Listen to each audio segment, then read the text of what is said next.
Yeah!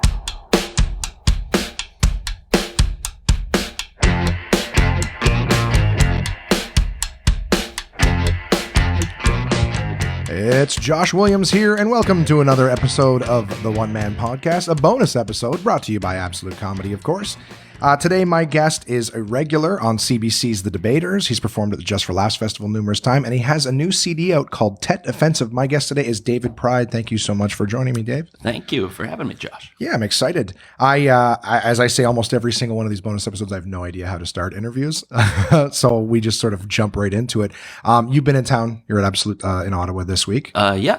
I've been here. It's my fifth day on the tour of duty here. Yeah, how's the shows going so far? They're great. It's you know, as you know, it's a pretty good club for good shows. Like you just and you did pack them in. You did 3. Now I have to mention that everyone's going to be hearing this on Friday, which means that you've been out of town for like 5 days at the point that they're hearing this. Right. You got 2 shows tonight, and then a show Sunday, and then I'm thinking it's 3 shows. Is there 3 shows tonight? Yeah, and you did 3. 3 last night. So this is you're crushing shows. So anyone who's listening to this, Ottawa, you've lost your opportunity to see him, unfortunately, because I've done this too late in the week. Had I done this earlier in the week, maybe we'd put it out, yesterday. Yeah. But regardless, anyone listening 6 months from now, you're way too late. Are you anywhere, for anyone who's listening, are you doing any of the other clubs this coming week or for next week? Absolute? This is my last one of the little tour. I did Alrighty. Kingston, Toronto, and then this one. So this is the last one. Okay, so I can't even point them to the other. All right, that's fine. I'll be in the Cornwall Comedy Festival in early May. Okay, there you go. So if anyone wants to make the trip to Cornwall, it will be well worth it. David is an outstanding comedian. I always ask all of my guests, because just to give the listeners an idea, is how did you get started in stand-up comedy? You have a giant list of accomplishments, and we will get to those, but what got you started in stand-up comedy? Graduated journalism school, was living in Halifax, graduated journalism school, rapidly realized I didn't want to be a journalist, looked for something to do, was a volunteer cameraman at the local cable access, videotaped a guy giving an infomercial on the cable channel movie package. I thought, man, that's the life I want to have, is give an infomercial on cable TV movie packages. So I asked him. He referred me to an agent. I went to the agent, did a couple of acting workshops for their agency, met Paul Ash there. Okay. He did stand-up comedy. I thought, that's something I was always curious about too. And he's like, well, I'm doing a show in like 2 weeks. You want to try stand-up? And I was like, yeah, why not? Because I was very rudderless at that point. And then and I did it, and I still have the audio cassette, and I think it was objectively awful, and yet, but the crowd loved it, because it was at the Dalhousie pub, and it was like a drunk crowd who just because it was all university jokes about how the usual stuff about how cows can go upstairs but they can't go downstairs, that sort of thing. Is that a real thing? Yeah, because that's when I went, I was in Mount Allison in New Brunswick, and that was a thing where you'd steal a cow from one of the local fields. This is Sackville, New Brunswick. So you let them go in and then get them up the stairs to somebody's dorm floor, and they couldn't get them back down. I've never heard of that. That's so funny. They'd usually do it before spring break, so by the time everyone got back, this cow would have crapped all over. Because there was you no just way. push a cow and it'll go up the stairs, but it will not go downstairs. That's the rumor. I haven't seen this phenomenon, but that's sort of. I'm sure that there's something legitimate to it, especially people who are doing it. That's fucking hilarious. Maybe just something of them seeing the down and not want to do it. But that's great. I also so you did well, like how long was it before you did, because was there a Yuck Yucks out there? I would imagine. I know there's. Halifax had no regular stand up, but what was cool there. Sorry, I'm my voice always craps out 30 seconds into the interview. No worries. But a lot of comedians were out there writing for This Hour's 22 Minutes. Oh, okay. And I did a couple of shows with Paul. He produced a couple local shows, and they were fun and stuff. But then guys like Chris Finn, Tim Steeves, and Mark Farrell were putting on like this monthly, like little bar gig in Halifax. It was more for them just to keep up their chops. So one of them would MC, one would close it out, and one would middle. But they'd open up, about 15 minutes for locals to jump on and do 5. That's very cool. And they let me do it, and it went really well. And so, they all said, yeah, no, there's something there. And it was Tim Steves who sort of said, you know what, you probably should get to a big city that has comedy more than once a month. And I was like, I'm from Montreal. I was like, go back there. I was like, okay. So you moved out to Halifax? Yeah. For what? Oh, for the school? Yeah, pretty much. And I'd been in New Brunswick for a bit, and then I didn't want to move back home yet, so I sort of went out to Halifax to look for something to do and did some odd jobs, and then found the journalism school. And so I was kind of almost ready to leave Halifax anyway. I just sort of needed an excuse. And then Tim Steve says, hey, go make your fortune in Montreal. I was like, okay. So that was cool. So you went back there, and obviously, I guess you got started in the club scene at that point. Yeah. How long after that did you move? Because that's a tough thing for a lot of comics, is to sort of bite the bullet and decide, okay, I'm going to move. It wasn't really a bite the bullet thing, because it's my family was, so it was more like moving home, right? But it was the best of both worlds of moving home and setting out on the rough road. But I guess. I did those I did about 3 of those bar gigs. So that was like January, February, March. And then by May I moved back home. Wow. Yeah, no, I did not have many roots to pull up at that point. So it wasn't. It's still interesting. Some people will do like one show, or they'll do a few. Like, well, I guess, I mean, really, there's a lot of open mics here, so it's easy to look at that way. If there isn't there, if you're doing one, then the next month you can't wait to do that other one again and try it again. Then you're like, if I have to wait a month, that's, like you said, there's no roots to pull up. Just do it. Just move back, and now you can do it more often. How long after you got to Montreal was it before you started getting, like what happened when you got back? How much were you on stage? I got back. I pretty much called the Comedy Works, which the 2 main clubs are the Comedy Works and the Comedy Nest, and I guess maybe it was Paul gave me the number to the Comedy Works, and so I called for their open mic like the very next week I got back, and Paul had called ahead he'd actually told a Just for Laughs guy, and what was funny was my very first open mic in Montreal was a Just for Laughs showcase. Oh wow! But I was sort of like, it was a whole bunch of people showcasing, and they were throwing 2 or 3 rookies on just to bite the bullet at the beginning of the showcase. So I was one of those rookies. But Jimbo, who owned the Comedy Works then, saw me, and the Just for Laughs guy saw me, and they thought it was cool. So I got, Jimbo sort of said, come back anytime. Nice. And that was, I didn't realize at the time, but that was a pretty lucky breakthrough, because in the years since I've seen like people do open mics and, Jimbo, can you watch me? And he's downstairs drinking or whatever, and he just he forms opinions really fast, and if you sort of don't grab his attention right away, it was really hard for people to sort of break in. So I was just, maybe because it was a Just for Laughs, so he was watching anyway, and it was very lucky, and plus be on Just for Laughs radar. They didn't do anything with me then because I was way too new, right? But they showcased me the next year, and they because they already knew who I was and stuff. And I got a homegrown the next year. Nice. Yeah. That's awesome to be able to, and that quick into comedy. So your first year doing it, they saw you, Jimbo and Just for Laughs saw you. The next year you got homegrown. Yeah. 2 years in. That's amazing. Yeah. It was a little different. I should say it was a little different. It wasn't like one person from every city. They did it. So there was me and like 3 other Montreal. They kind of split it up into regions. So it was a bunch of Montreal, Ottawa, and Toronto people were on my night, and right, and like that. So it wasn't quite. It was a little easier to get in, but then once you're in, and it was amazing. And that was 1999, and I won the homegrown that year, and nice. So that just flew everything into a tizzy. And the best part of that, like for synchronicity, was the MC of the homegrown was Tim Steves that year. So that's amazing. So and he was the one who yeah. So it was really like, he was like, it was very happy. He was like a showbiz mom just watching, like, hey. That's wicked. So, So in terms of the club stuff, how long was it before you started getting like paid work?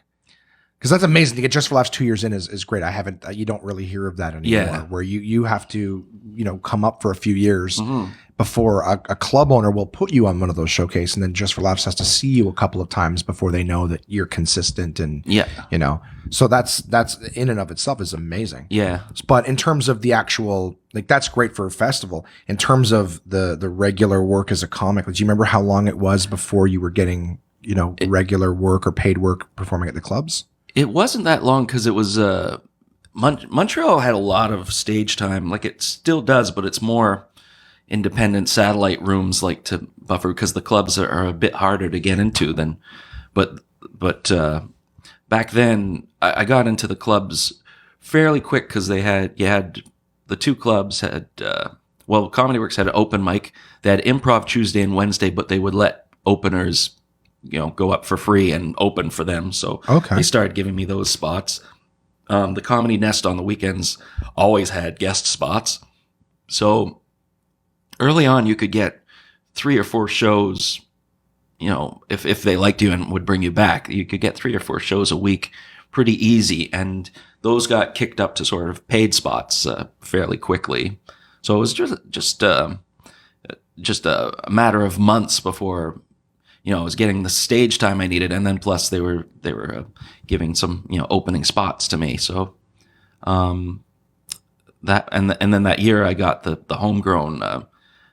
They'd also started emceeing me a bit more, and I kind of became a house MC for the Works open mic for about a year, and that's pretty good experience. Oh, absolutely, absolutely. So every Monday I would MC an open mic, which means you're up there 12 times a night just doing a bit and bringing up the next act, but that helps. Absolutely. And were you doing that thing, or were you doing different material all the time, or were you working on the same, like, because that's a challenge for a lot of young comics is they're always trying to do something different because of the same groups and things Yeah. they're traveling in. Yeah. Do you remember if you were doing new stuff all the time, or because you have? I mean, I'm sorry, I'm all over the map in terms of structuring it, but I'm very fascinated by your process, because I personally I've heard your material, and I've only ever known you since Just for Laughs. Like, I grew up and I saw your sets and your galas on Just for Laughs, and your writing is absolutely outstanding. Oh, thanks. So for myself, someone who doesn't write at all, I'm very fascinated. Like, is that? Well, I don't. A lot of guys will go up on stage with an idea and they refer to that as writing, right? But do you write your material, or do you go to the stage with an idea? No, I definitely get on stage with the thing fully formed. Okay. I'm not good at I know some people sort of are good at writing on the stage, like just bouncing the idea around and then the joke forms based on the audience reaction. I don't like doing that. I always, when I'm on an open mic, I just I want to give the joke the best shot at success that it has. Right. Otherwise, I can't really judge whether it's good or not. So I try to have the idea as crystal clear in my head as possible before I try it the first time. Right. Then I get a accurate read on whether how good it is, because I have done in the past where I've gone up with it kind of fully formed, or I know the first couple of punchlines, but then we'll see where it goes. And if the feedback isn't that great, then I don't know whether, is that because the idea is bad, or is it just I didn't prepare enough? Right. And then I find I'm scared, because bad feedback kind of naturally scares me away from that joke for at least a few weeks or whatever. Yeah. And that can be kind of a waste. Whereas if you go up prepared, and if it bombs after you've prepared it, then you've got a better idea. Okay, I'll set that one aside. But if you go half formed and then it bombs, but you're kind of wondering, but there's something there. I just didn't sell it properly. Yeah, it gives you, I guess, a few different points that you can be like, well, this is why I didn't succeed at that, as opposed to just being like, okay, well, no, it's formed. They just didn't like that or whatever. Yeah. Have you always written that way? Like, you're saying you have tried it before, but did that evolve into that sort of method of? I guess so. I think I don't think I've done it very often where I tried the free form. I think that I very quickly realized I just didn't like that, just purely from being on stage bombing. you have a very adverse reaction to that. So it's like, no, I don't want to feel that way again. Yeah, so that sucks. So yeah, but when I started out, I remember it was my first 3 open mics were 5 completely different minutes every night, and they were just kind of on one topic, and I would just kind of ramble on it. But you know, I they were good hits and stuff. But then I remember, you know, they gave me an opening spot, and it was a 15-minute spot, and I thought, well, I'll just take my 3 5-minute chunks, and quickly sort of got a grasp of like, okay, open mic is not the same as a weekend spot. Mm-hmm. And the 5 minutes, sort of the meandering stories, you know, it was harder to keep the audience's attention. If they weren't on board with the topic, that was 5 minutes of dead air or whatever. So that kind of sort of, I saw the value of, you know, a bit of variety in the topics. And it felt like a breakthrough. What felt like a breakthrough was when I did like the first, and it seems obvious now, but there was an open mic where I just listened back to all my other jokes at this point, maybe, you know, 5 topics that I had just, you know, expounded on and stuff. And I just took like the biggest laugh from each topic, put them together. Now I did it. I got the best punchline on each topic, and I listened to the recording and oh, that sounds like a stand-up set now. It was just like, that's pretty cool. And yeah, it was really exciting. It's like, oh, that's, instead of like beating each topic to death, I just, you know, boom, that's one. And it, and there's comics that now that I've heard that will do that. They will take a subject and they will beat it to death, where it's like, I've heard jokes. I mean, I guess that it goes both ways. I've heard jokes where I go, that joke should have been over, you know, 7 minutes ago. Mm-hmm. And then I've heard jokes that were short and, you know, maybe 30 seconds to a minute. I go, there was so much more there. Mm-hmm, like, you know, and people have different methods. I've heard Mike Wilmot, this is what I heard. I haven't heard this from him, but someone said he was talking to Mike, and Mike apparently takes a notebook. He gets an idea down, and then, you know, has some jokes about the idea, and over time fills up like the whole notebook with jokes on that. On just that one thing. So he goes in the opposite direction. He starts with the seed, and then it just grows into a bit, and which is cool. My experience is the opposite. I start out, I throw in everything but the kitchen sink, and then it just gets smaller and smaller as you sort of. But you know, there's different ways of working. When you get an idea, because it's different for all of us, right? Like, I mean, I've had like 3 ideas this morning that I've already forgotten. Mm-hmm. But when you get a new idea for something, is there anything that you're doing? Do you have, I guess, like a creative process? Because you do a lot of stuff in kind of, like I said, all over the map in terms of the structure of this thing. But I mean, normally I'll ask people what the milestones are and things like that. But we've already talked about, you've hit milestones early with the showcasing for Just for Laughs and stuff. Was it long before you were headlining? Yes. Really? Yeah. Because, I find headlining is tricky just in terms of stamina. You could have the material to fill the time, but it's hard if you have trouble keeping the energy up for that time. It can make for like an awkward headline set. Whereas you're supposed to be closing out the show, you're supposed to build it to a big crescendo, and you know, the Comedy Nest was the first to give me some headline spots, and I remember that first weekend, and there were some good nights, but there were some bad ones where it's like, yeah, I had sort of trouble squeaking over the finish line. So I when I got with Yuck Yucks early on, they put me as a middle, and I kind of stayed as a middle for a long time, which I was all right with, because I was just sort of practicing getting, you know, keeping that compressed energy together. Right.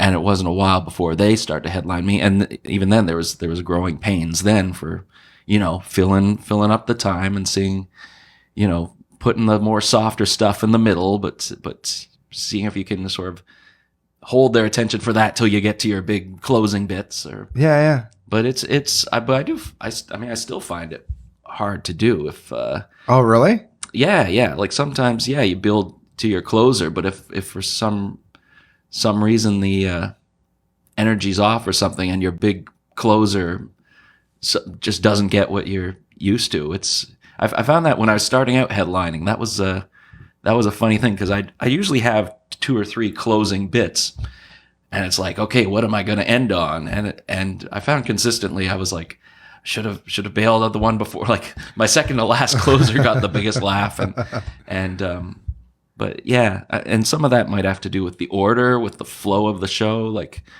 There's a lot more to it than people think. People think we're just up there and we're just telling jokes, but there's a lot of consideration and things like that. Is what should I say for the closer? What have they liked? Even to see who's on before you and how the audience is reacting to that subject matter with them. Are they? There's shows where obviously they don't want dirty or filthy or dark stuff. Obviously, you would think, but then there's shows where you go, oh, they're really like that guy did, a bunch of clean stuff, didn't enjoy it. Or this particular type of so it's something that always has to be evaluated because, of course, going back to comedy being subjective, you have to watch and see what everyone's into. Yeah. When I host, I will deliberately pick, like I will deliberately throw out a swear every now and again. Of course, it being permitted on the show, we'll throw it out every now and again just so that everyone else can see how they respond to it. Like if it doesn't go well, like that's my job as the host, is to sort of break the F barrier. Yeah, exactly. I will go and I will make sure that I have tried something a little on the dirt, just tester jokes, basically, because I will often, I'm a comedy fan, I often know the material of the other comics that I'm working with. You know what I mean? I'm not going to do a giant filthy joke before bringing up, somebody who does a lot of clean short stuff. Do you know what I mean? Yeah. I'm gonna stay with clean. I'm not gonna do crowd work again with someone who just wants to do their material and sure, yeah. So it's about knowing, all those different things. But like you said, just it's sometimes still a crapshoot of whether or not something's going to work or go well. Yeah, it's really hard to explain that to people. To like that, like you say, people think it's easier than it is, and it's. I mean, it's. I had a friend who. Watched me do a show, and afterwards she's like, "Why did you tell that joke when no one laughed at it?" And it's like, "Oh, because I expected them to laugh at it." Why? Well, why? But it wasn't funny because they didn't laugh at it. So why would you think that? Well, because usually it gets a laugh. Well, why would it not get a laugh that time? And it's like, and then I totally blew her mind by explaining that comedians try out their new material on an open mic before. And she's like, "Well, why do you do that?" And even Jerry Seinfeld. What? Jerry Seinfeld tries material out? No, he just wakes up with pre-written. People don't know things. So yeah, but I mean, I guess we don't know things when we start out too. No, it's like in retail. I've because I'm a Canadian entertainer, I work a lot of day jobs, and there's a lot of people who will just get mad at customers. I can't believe customers don't. Who doesn't know that? I don't know. Everyone who doesn't spend 40 hours a week here for several years, like those. Yeah, I go. You do this all the time. Of course, this seems pedestrian and simple to you. Mm-hmm. Understand when they walk in the door, they didn't study this. It's their first time here or what have you. Yeah, And it's the same thing with comedy. Everyone, what it looks like from the outside is just they're just telling jokes. All that stuff just came off the top of your head. Well, some of it, but some of it has been there before, and that's what the performance part is making it look like it was just off the top of your head. Yeah, and in a sense, it's kind of our job to keep them ignorant of how the sausage is made. That is true. People say all the time, like, when people get frustrated, like, "Oh, I hate stupid people." I go, "I love stupid people. If everyone else was smart and funny on their own, they wouldn't need us." Yeah. So the less you know about what's going on, the more I can bring it to your attention in a comedic way. Yeah, I guess so. Who knows? But yeah, the reason I asked all that is just like I said, is sometimes the way a joke, it's like when you're new, right, to come up with an idea for yourself. Because like I said, you do a lot of writing stuff now. You've been numerous times on the Debaters, multiple festival appearances. You've done Halifax, Winnipeg. Yeah, you name it. Do you perform south of the border? No, I tried that years ago, before Google was a thing. So it was easier to slip across and try stuff out. And and it was good. It was actually my big American breakthrough was in. I mean, it's not really a breakthrough, but my sort of exciting experience was Wisconsin. Okay. Appleton, Wisconsin. I opened for somebody in Montreal, and they said, "Hey, come with me to Wisconsin." And I was like, "Yeah, sure." And it was this little town of Appleton I'd never heard before, had an awesome club. and the shows were great, and I had a great time, and and then I went back and I did that club again, and then I added on a Milwaukee weekend to it too. So it was just kind of weird, but it was fun. But again, I was crazy super paranoid about crossing the border when I wasn't, supposed to be working. Yeah. And then over time, just I never did sort of get any paperwork done, and now it's So I didn't really pursue that avenue, but the States was cool the times I've been there. I find when I go down to the United States, it's just, I find as soon as they learn I'm from Canada, it's like Americans, it's like you all think that Canadians are these meek, apologetic people. And it's a stereotype that offends me because, it's also a stereotype to say you all think that. I shouldn't put it that way. I should say most of you. Most of you think that we're meek and apologetic. And I don't have the numbers to back that up. I can't say for sure it's a majority. I should really be saying a lot of you.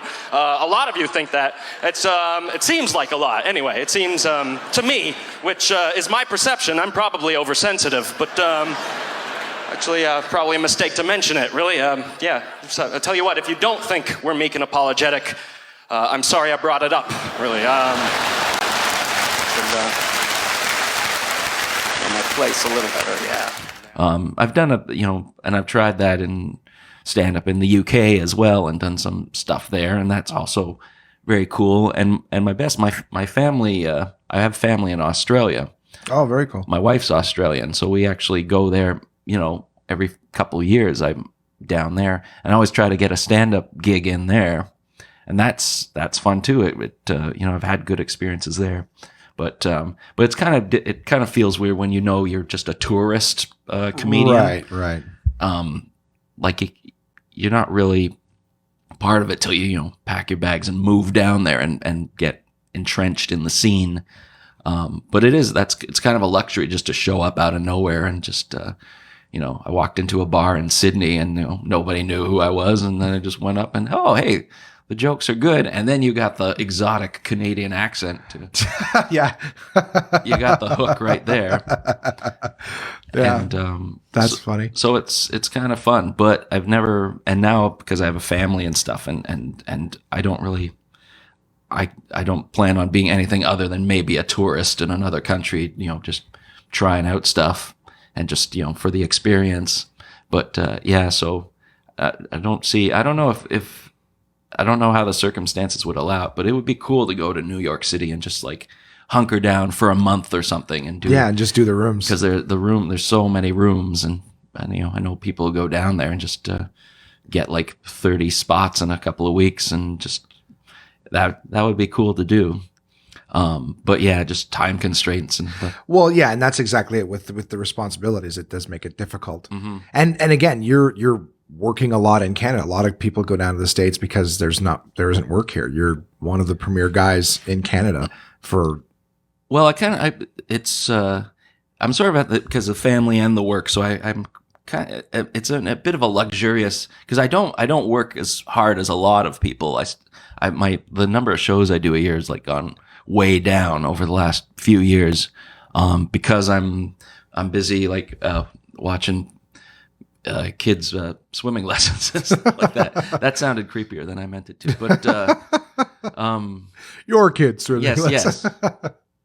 But that, so which I love. I just love doing the domestic stuff. Once you crack 40, the road is much less appealing, glamorous. Yeah. But I'm lucky that I work's usually there when I need it, and and I don't want to take that for granted. I want keep booking the absolute comedy clubs and stuff, and just keep a little in the public eye. So like I said, forgotten. I've seen numerous places. I recognize your voice when I hear you on satellite radio and things like that. I recognize it instantly. And the reason, like I said, I was talking about all this is just that it all comes back to the idea, right? When you get the idea for material or something like that, because with a lot of the work that you're doing, a lot of that is writing. So comics who get an idea and just go to the stage with it and play around with it, it makes it a lot more difficult for those kind of things for writing assignments. Mm-hmm. so like you said, you've kind of always been with, you get the idea. So how does your process start, if you don't mind sharing? Yeah, it's not much of a, I mean, it's not a consistent thing, but yeah, if I get the idea and it could pop in, sometimes I just overhear a turn of phrase, or maybe I overhear that turn of phrase for like the 10th time, and it just starts really, why is this a thing?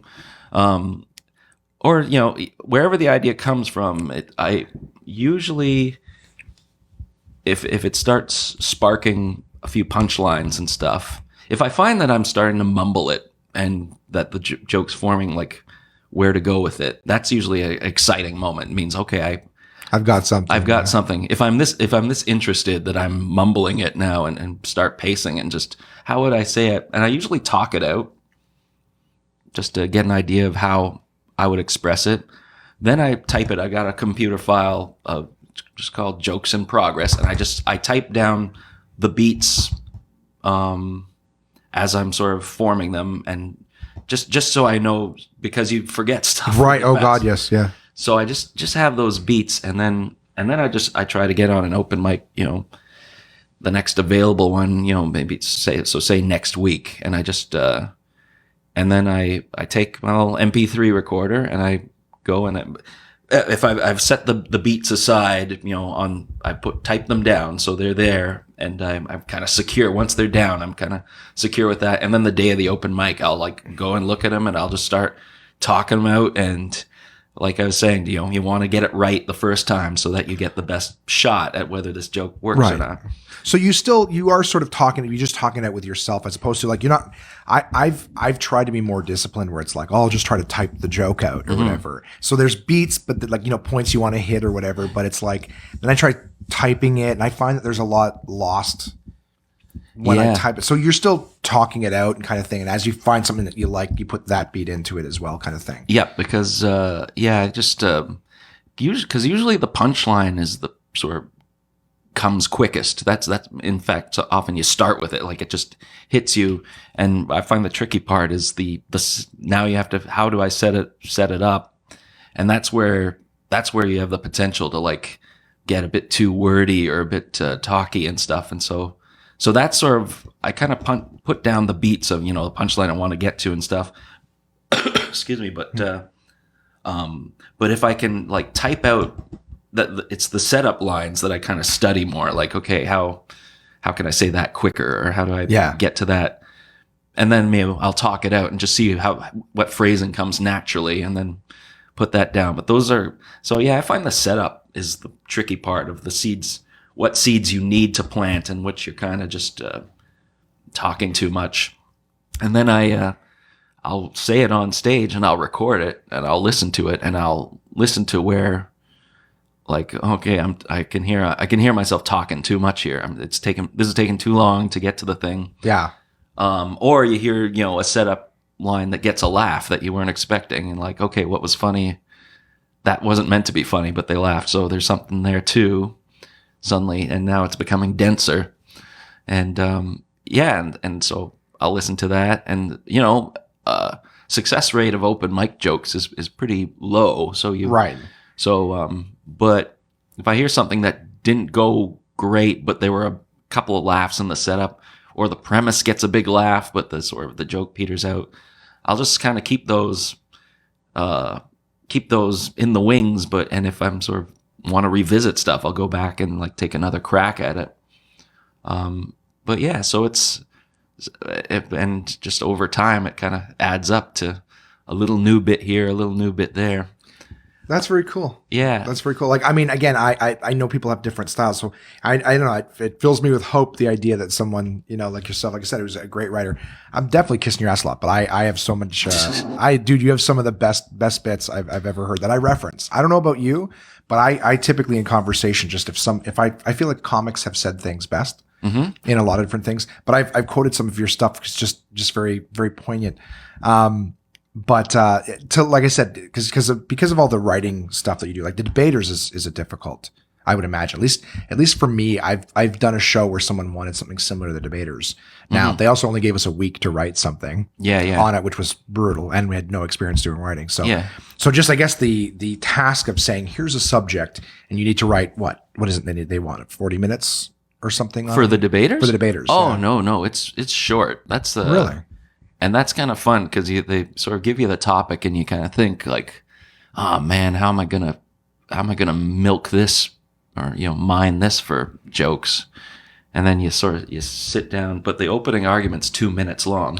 Okay, fair enough. And it's like, so you get you get a third idea, a fourth idea. You're like, okay, you start typing, and then suddenly they sort of give you a word count when they assign it to you. Okay. So I look at the computer and I'm like, oh my God, I'm there. Like, and then you look back and realize, oh man, this sucks though. So yeah, I got there too quick. Like I gotta go back. But it's funny because it's always like, oh God, how am I gonna do this? And then you sit down, it's like, oh my God, how am I gonna edit this now suddenly? Yeah. Well, that's a better problem to have than what do I have to table. I've for anyone who doesn't know, of course, because we have listeners all over the planet. The Debaters is a radio show where two comedians will argue a topic, and I've heard all sorts of different ones. I actually was not. I was familiar with the show. I only started listening to it a couple of years ago because they're now all available on iTunes to listen to. So listening to the show, I'm like, wow, I can only just, if that assignment was to ever come, onto my table, I'd be like, it would feel overwhelming. Yeah. So like I said, it's nice to hear that the process can be as simple as just think of just the idea and start small and let it sort of spider web out from there and then reduce as necessary. I mean, that's great. How did you, let's start with that. How did you get started? The Debaters is not the only thing that you've written for, correct? Well, I've done. I don't have a lot of experience, but I have a little experience with a couple of episodic things. Like I've worked for IFC and on stuff they've done. But most of the writing I do is like, it's kind of for, in a way, it's not very glamorous stuff, but it's sort of, if you see sort of just for laughs specials with, bumpers between clips and stuff, like I get a lot of that sort of stuff. And, I've written some jokes for people, at the galas and stuff. My favorite one is I got to write jokes for Triumph, the insult comic. Oh, dog. really? Very cool. And that was I think that's my personal highlight of just throwing jokes. It's Robert Smigel who does the Triumph puppet, and that was my favorite one. It was for the 30th anniversary, so it was called the Just for Laughs XXX Nasty Show.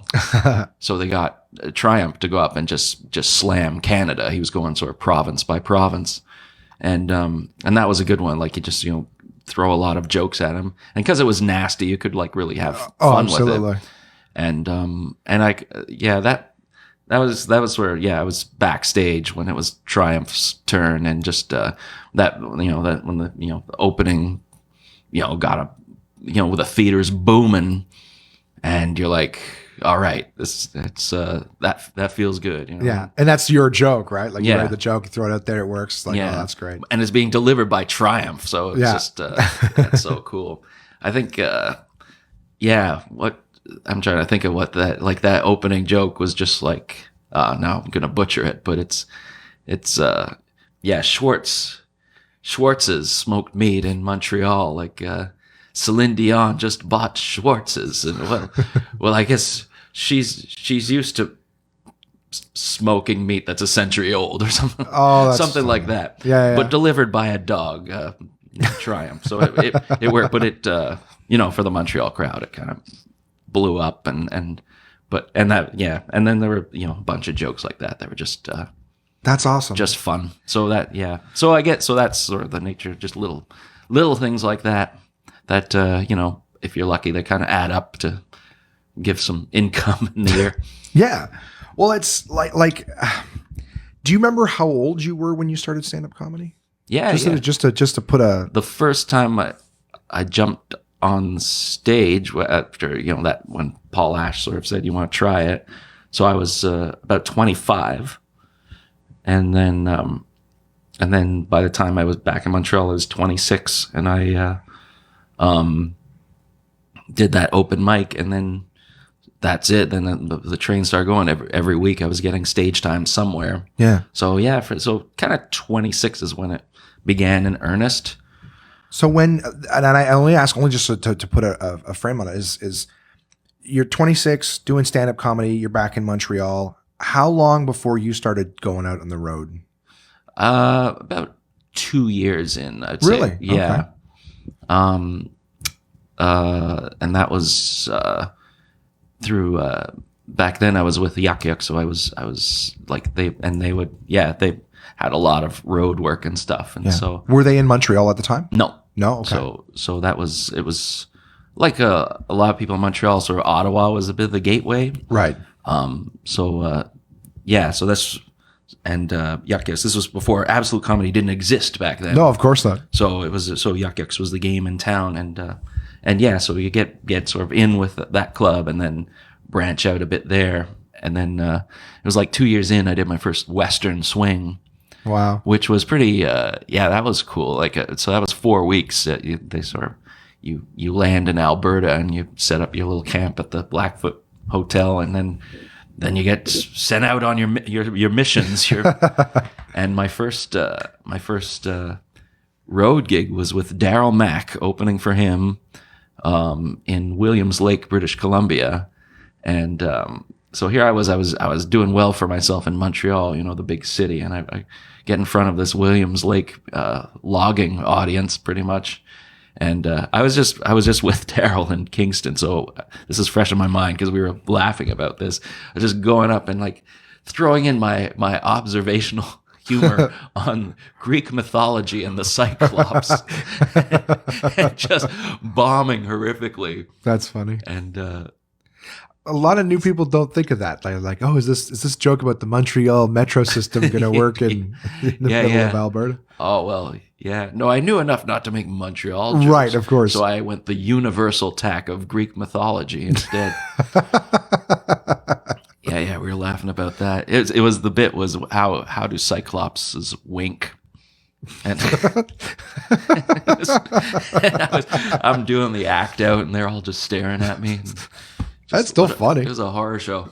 The reason I brought it up just because you'll hear guys that'll travel and they'll do, their local references on it. So even regardless of the fact that, of course, you would know by then not to do the local reference stuff. Yeah, it is different how culturally things are different in other areas, right? When we're in big cities, it's funny. I've done shows 40 minutes outside of Ottawa where the things people say to you after a show, it's so the opposite of progressive or things like that. And you're like, people act like, oh, we're in Canada, we don't have that. It's like, no, all that stuff exists everywhere. And you'd be surprised how, your progressive joke about the current cultural climate is so not what anyone in your small town bar is interested in you talking about. Yeah. No. I do love that it's still funny though, even though it's Greek mythology. It's a simple concept. How does a Cyclops wink? Yeah. You've also got some really good bits because so I one of my favorite bits that you do, and I'm gonna play it here shortly. Luckily, we don't have to go anywhere. We just do it through the magic of editing. But you had a bit that I heard you do some time back, and I still, every time you tell that joke, I listen and I'm in awe of just the writing, because that one had to have been written. There's no way that you just. But it's you always start by asking who played Hawkeye, or what is it, Hawkeye? Yeah. In MASH. Yes, very important to the joke. But I'll play that for you guys. You guys have to hear it. It's just, but it's a great just joke on language. Yeah. And it always makes me think of George Carlin too, because Carlin was so big on language. So many of his big long bits were just strictly based on language. Yeah. Everything else was outside of that. So I'm going to play that. With you guys. Is there anything that, not that it's necessary, but is there anything that you'd want to say about the joke prior to them hearing it? I think it started out as just a quick joke about Hawkeye in MASH versus Hawkeye on MASH. Yeah, and then just the rest of the and fascination. Then I just thought, there's what other examples are there? And then just started writing down little phrases, little turns of phrases, just like, I can't remember things, in reruns on cable. Oh yeah. And then spaced it out so that the prepositions alternated, and a little story formed. And it's great. So I'm gonna play that for you guys now. So I hope you guys. I'll play that part. I'll edit it down because you got the whole clip of the gala. So I might pepper in some other stuff in there. But I want you guys to hear this joke just to give you an idea of how great a writer David is. English is complicated not just because of the spelling, but just all the little grammatical details. Like, let me try something. If I were to ask you, the audience, to name for me the actor who played the character of Captain Hawkeye Pierce in MASH, your answer would probably be Alan Alda, is what most of you would say. And technically you would be wrong, because Alan Alda played Hawkeye on MASH, the TV show, whereas the question was in MASH, which suggests a movie. Just Donald Sutherland, totally different answer. See, this is why people find English a hard language to learn. It's tricky to know where to put the ins and the ons. Think about it. If you're on a giant screen, that means you're in a movie. If you're in a tiny box, you're on TV. It's very confusing. Yeah, you can actually trace a whole show business career just using ins and ons. Say you have a young actor. He's starting out small, starting out in commercials, maybe on an infomercial. Then one day he nails an audition, so he's in luck because he's on a TV show. Maybe one you can catch in reruns on cable. Another lucky break, now he's in a film, one you can rent on video. More and more, this guy's name is showing up in print. He's on the news. He's getting discussed in chat rooms, on the internet. Pretty soon he's running with the in crowd. He's on the A-list, in Hollywood, on Broadway. Rumors are circulating, placing him in a motel room on a prostitute. Well, in a prostitute. Next thing you know, he's in custody, on trial, in jail, out on bail, and in rehab. Yeah. So now he's on Oprah, in tears, going on about his life story, which is now in a TV movie on the Fox network, in a cautionary tale on the dangers of drug addiction, where his character is saved by the intervention of a doctor played by Donald Sutherland. The guy played Hawkeye in MASH. That's it. Thanks for letting me go on. Thank you. And we're back. So there you go. There's a nice piece of, just a nice little sample of some of the amazing writing. Also going back to the going out the road, the reason I wanted to sort of give some context to that is because with a lot of my guests, I always ask, it's great when we have the successes, like obviously the stories that you had. Did you ever have any, moments of doubt or low points in the career where you're just like, I can't do this or? Yeah, well, absolutely. Like the low points all over the place. I don't know if I was ever tempted to quit, but I've definitely had different things about how badly do I want this sort of thing. Yeah. But yeah. Oh no, there's certainly bombs. I think we all have like a top 10 or a bottom 10 shows in our lives that still like haunt us. Or I guess I've got maybe a top 5. Luckily, time actually does erase a lot of them. Right. But there's still a couple that are just like, one was a very early headline set where I just made a very rookie mistake of just, hey, I'm going to riff for the first couple of minutes. I managed to like insult someone who I wasn't supposed to. Tried to come back with another, well, this insult will win them back, and sort of dug a hole in like the first, and I only had to do 30 minutes, but it was like 28 minutes of just pain, because they just, and the tragedy was that the show had been going great, so I was the one that completely poisoned the well, and I was the last guy up, and even that, I mean, that was it was just miserable. But even that, I took a little bit of consolation when I went home feeling horrible about it. The 2 points of consolation was that I finished the set. So I did the professional thing, planted my feet. So was up there for the 30 minutes. Mm-hmm. Just went through the misery so I could get paid. Right. And the other consolation was that one guy was laughing. There was some guy off to the left who was laughing at every joke, and I said, "So okay, so I'm still delivering these jokes, sir. I'm getting the jokes right. They make sense. It's just they all hate me, but that was part of the professional. So I'm not, and I kind of gave myself a little itty bit of credit for like I didn't bail.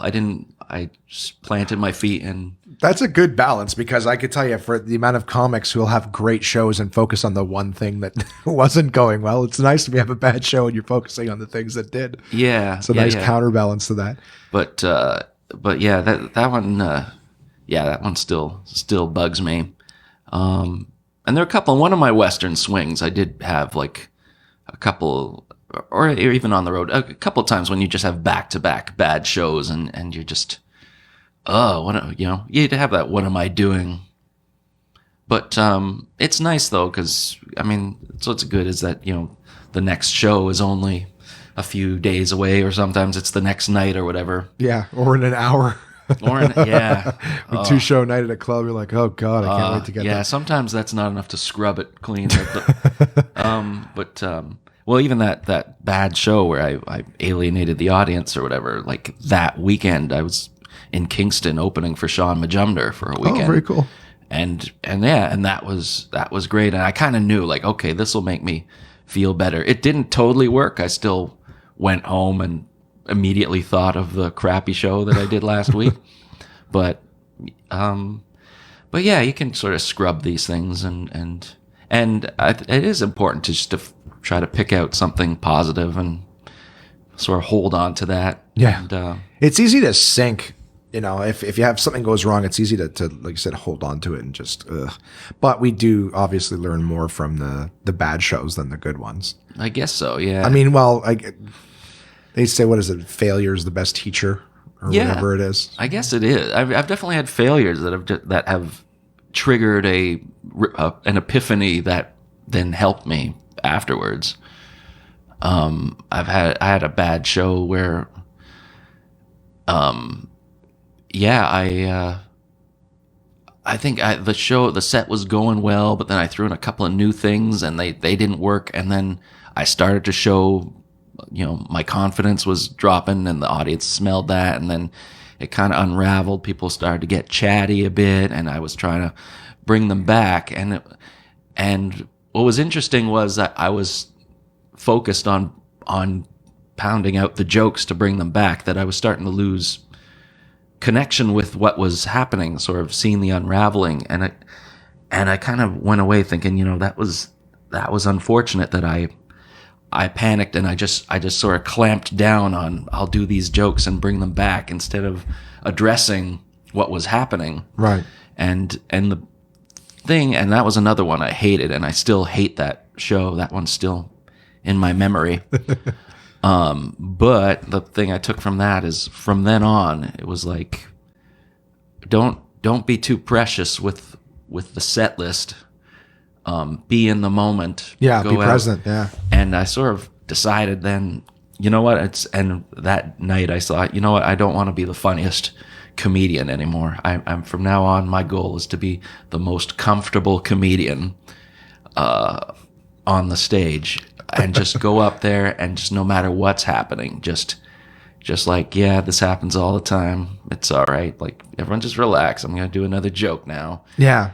And if there's something there, you just, and by not being precious with the joke, it means not being afraid to just let the joke go and put out a fire in the corner. Yeah.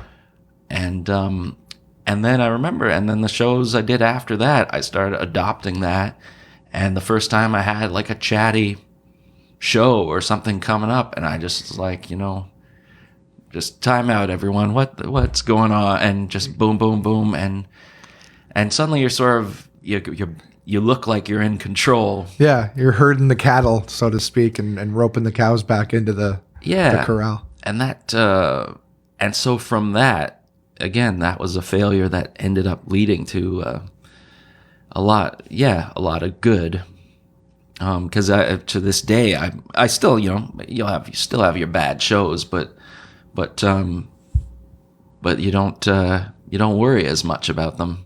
That's one good thing I find about stand-up, is you do bounce back from the failures faster, because you've experienced so many by this point that like, no, but I'm still here, so clearly I've survived that. So so the next one that hits you, you're like, I suck, but I've sucked before. A lot of comedic scar tissue. Yeah. But it's thicker. It's thicker. Thicker calluses.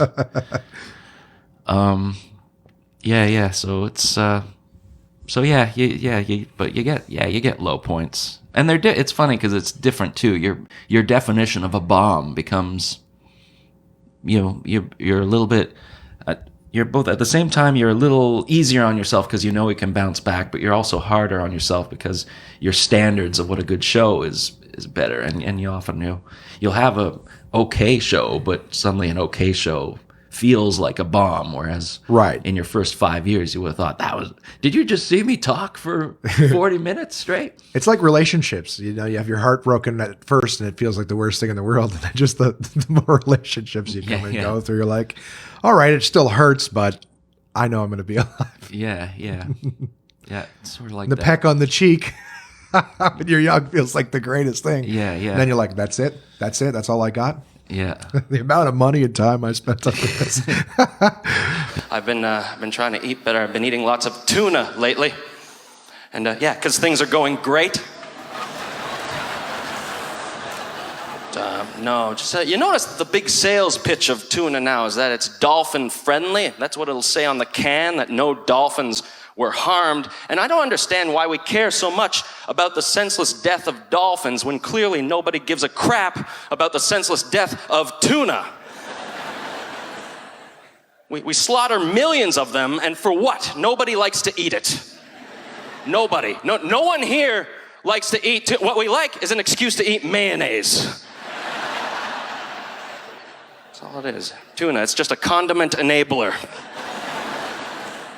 It's bad enough though that we kill all the tuna, but then to suck up to the dolphin right on the can where you're stuffing in the dead tuna, that's disrespectful to the tuna. That's like murdering someone, going to the funeral and giving a eulogy where you go on about some guy you liked way better than the dead person. Don't want to see that. We're here today to honor Jim. What can I say? He was no Chris. We were chatting about this before the podcast, so I'm trying to find a way to have some fun and bring us into it.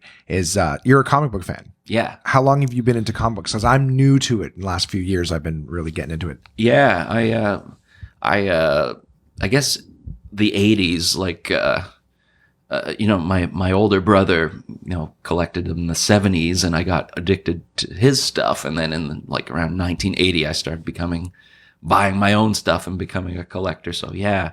So you have a collection at home? Oh yeah, I got thousands at home. Oh wow. But yeah, we were talking before about how it's sort of generation where I don't really today the movie comic book universe. I'm kind of this snob that's kind of like yeah, that's good, but that's what got me. Like I grew up I watched the old, what was it, 60s or 70s Spider-Man cartoon, which watching it now is so hard to watch. It's so bad. It's hilarious. Maybe it is. I just can't watch it. Then again, Jay refuses to watch King of the Hill because he says the animation is shitty. I'm like, that's a great show. King of the Hill is hysterical. But I can see that maybe it's just the animation alone that's turned me off of it. Mm-hmm. But I watched that cartoon. I watched the 90s Spider-Man cartoon, which was really good. Yeah. Very dabbled in X. So I knew who the characters were from the cartoons. Mm-hmm. And I also was purchasing comic books when I was young, never reading them, just buying them. I remember I went to garage sales and you'd find these big boxes of comics. So I would have a Spider-Man issue that was like issue 5 of 7, and that's all I had from that storyline. So I think there was no incentive to start a series that I couldn't finish. And I couldn't afford to buy comics when I was young. Mm-hmm. Couldn't afford to buy them. So I was absorbing the cartoons and stuff. So when the movies started coming out, when the Iron Man, I guess the first part of the Marvel Cinematic Universe came out, I was really enjoying that because I wasn't super familiar with Iron Man. Mm-hmm. But of course, in watching all of these movies and being around so many comedians, I've said on the podcast before that there's 2 things that like almost all comedians seem to be interested in. That seems to be wrestling and comic books. Mm-hmm, mm-hmm. So I'd be sitting in the green room talking about, hey, I just saw the such and such movie, and I thought, like, wasn't it great? Winter Soldier or something. Mm-hmm. And I remember like Mark Scalia was sitting with me, and he was like, oh no, you gotta this is from that. And that scene that you're talking about that doesn't make sense. That's because this is this and this is that. And like what are we? 2018 Black Panther just came out, and in like 2015, Ultron ripped off Claw's arm, which looked like just a little throwaway scene in the movie. That's what I'm saying. But a lot of people knew that. I just thought, this is just a thing that's happening. Just got mad, ripped some random, no nonsense character.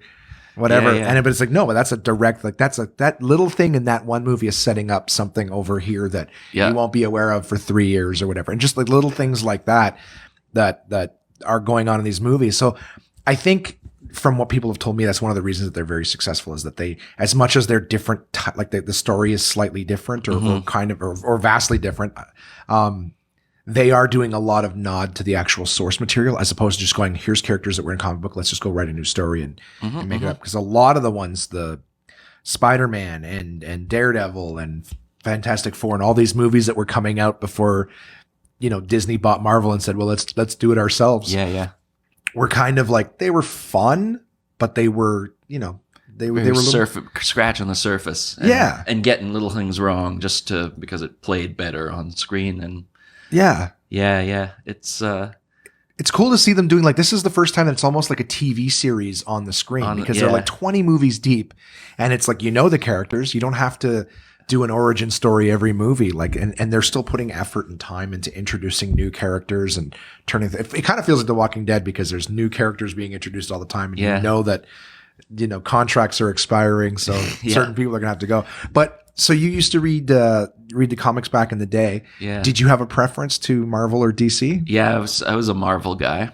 Yeah. X-Men and Daredevil were the ultimate thing,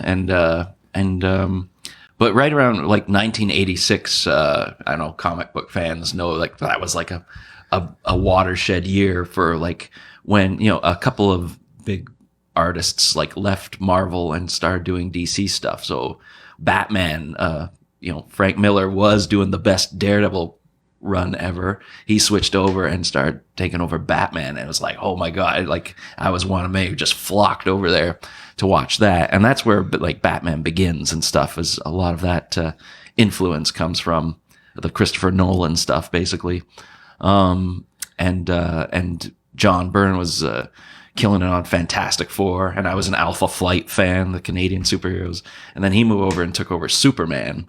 So oh wow, they got a lot of big artists doing this stuff there. And in the mid that time I went over to DC and discovered, and that's when all these weird crazy stuff like Watchmen was coming out, right? V for Vendetta was coming out. Is that Frank Miller? No, that's Alan Moore. Okay.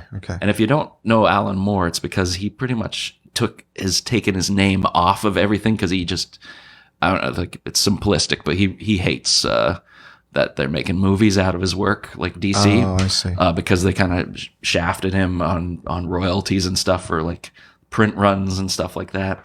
There's a lot of that. My understanding, like I've seen a lot of things where it's like somebody got screwed on something, so they don't want to be associated, or they left. Like I know Todd McFarlane is responsible for kind of the Spider-Man spaghetti webbing, I think he calls it. Yeah. So before it would just be like this 2-dimensional web that would shoot out of it, but he made it so that it could sort of fly towards the camera or the lens sort of thing. But he was also the first guy who like contorted Spider-Man, where he would sort of kick his legs up over his head. Because he's like, he's like a spider. So he created Venom and stuff. But Todd McFarlane left Marvel, right, and created Spawn. Yeah, and Spawn was his creator-owned thing. So that was in the 90s. So that's when people were starting to sort of see the whole like the corporate, wanting to break free of the corporate masters that you created a character for Marvel or DC and they owned it, and then they could do whatever they want with it. And so people started moving if I'm going to create something, because he created Venom, right? Yeah. And Venom is a very cool character, getting his own movie this year. Yeah. You look at something like that. Now Spawn looks very, very close to Venom. Yeah. To me. And I'm sorry, I probably lost a lot of people who are like, what the fuck are they talking about? Comic book stuff. All right. Fast forward, maybe. We'll find something later. But I love this stuff. Yeah, it was interesting. And this, I guess it's the same sort of creative, things that we're under. A lot of times too, if you do a special for somebody, right, and you record the special, they own that special now. They can play it, and well, have you done, so speaking of that, Comedy Now? Yeah. Have you done one of those? Yeah. Yeah. So did you do the hour or the half hour? I think there's 2 versions out there. I actually don't even know. Definitely a half hour aired, but there might be because I recorded, I think it was about a 45-minute recording. So I think they could, with commercials and stuff, stretch that. I think somebody said they seen the hour, But anyway, but there's something out there. Yeah. It's- And they don't pay royalties every time they play it, right? No, they pay it like every 4 years or something. Oh, They- really? They Okay. throw a check at you, but it's quite small, and you kind of think like, okay, well, What's the oh, point? I've been waiting for this. All right. But Yeah, it's- exactly. Well, so to bring it back to the comic book thing, that's, if you create something for somebody else, even though it was your creation, like the material, whatever, Mhm. they can play with it and use it however they want. And Yeah. Well, yeah, and it's stuff like Wolverine, right? The guy, he was created in 1974 by like Len Wein was the writer, and John Romita and was the artist who designed him, and Herb Trimpe was the guy who first put him in a comic fighting the Hulk. yeah, Who I think first issue drew him. 174, if I'm not mistaken. 181. 180. Fuck. God damn it. I was close. Yeah. Shit. Not close enough, though. No.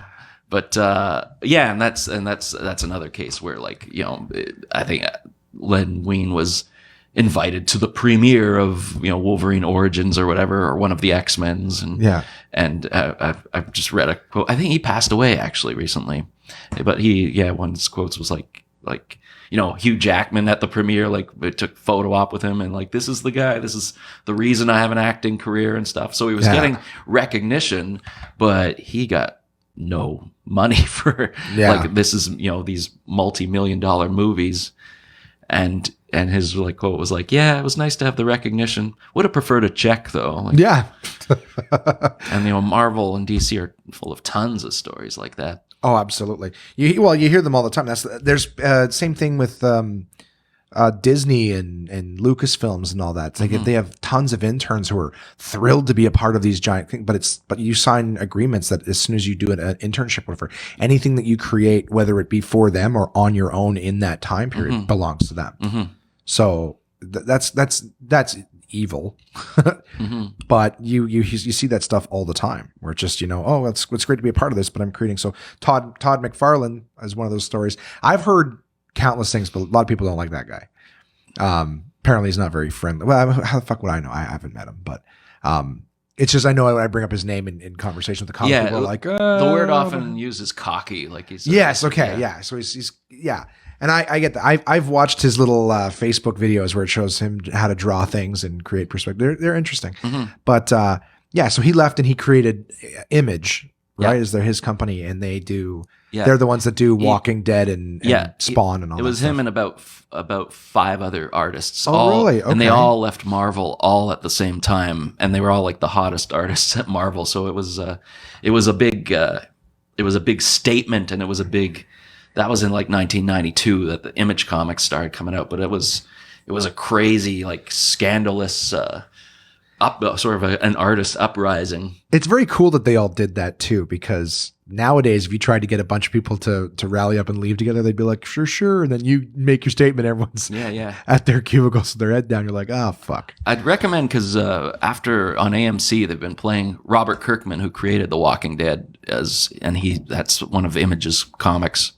But there's a series on AMC called The Secret History of Comics, and they devoted a whole episode to this Image Comics thing, how they all left and stuff, and it's good. I really like that series, especially the ones.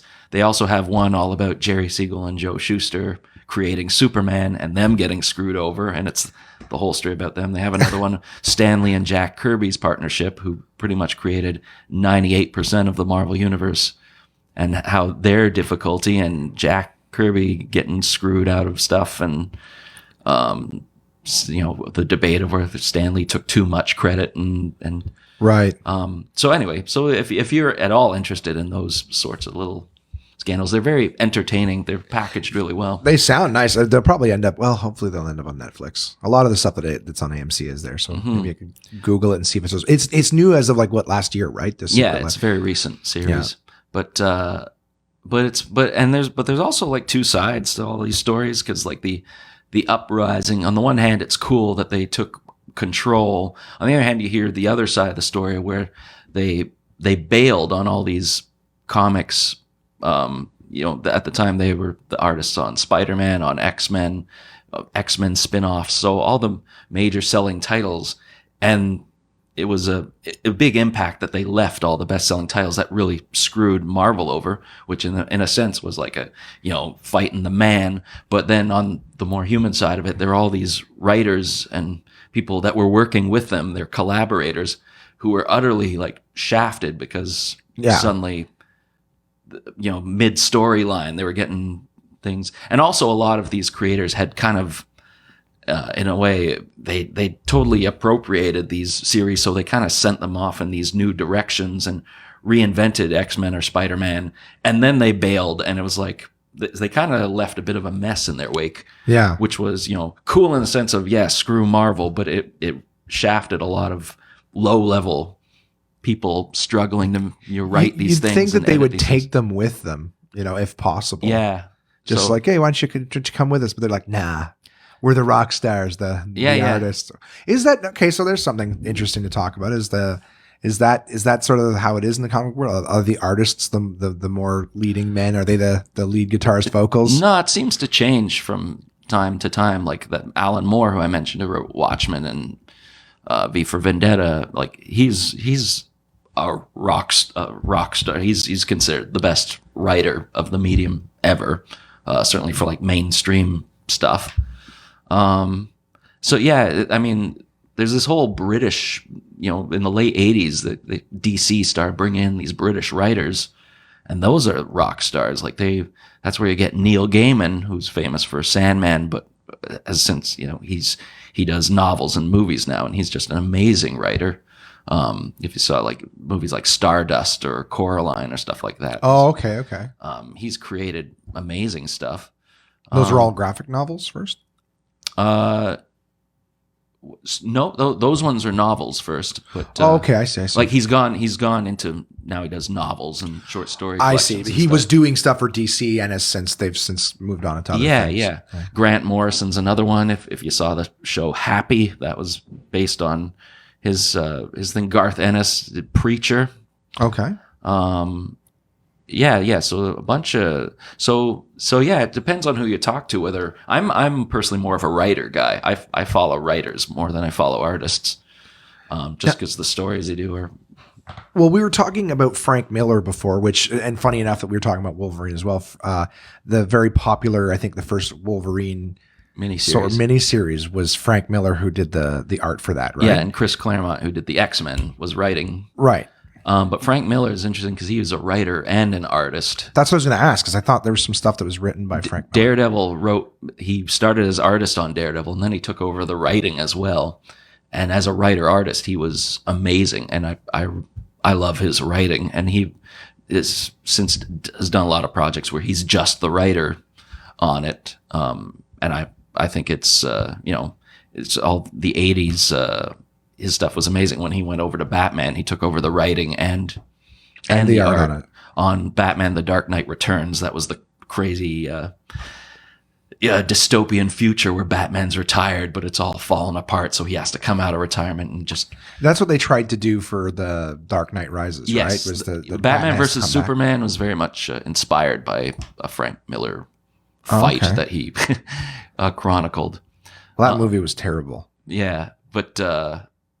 That's all I know of it. But Batman Begins was more based on Year One, which he wrote, but another guy, David Mazzucchelli, I think is how you pronounce his name, but he did the art on that. But that's Dark Knight Returns and Batman Year One are like considered two of the greatest Batman stories of all time, and they're both Frank Miller, and they're both after he split Daredevil after doing the best Daredevil stories of all time, which a lot of the Netflix series is based on. Really? Elektra, the Kingpin.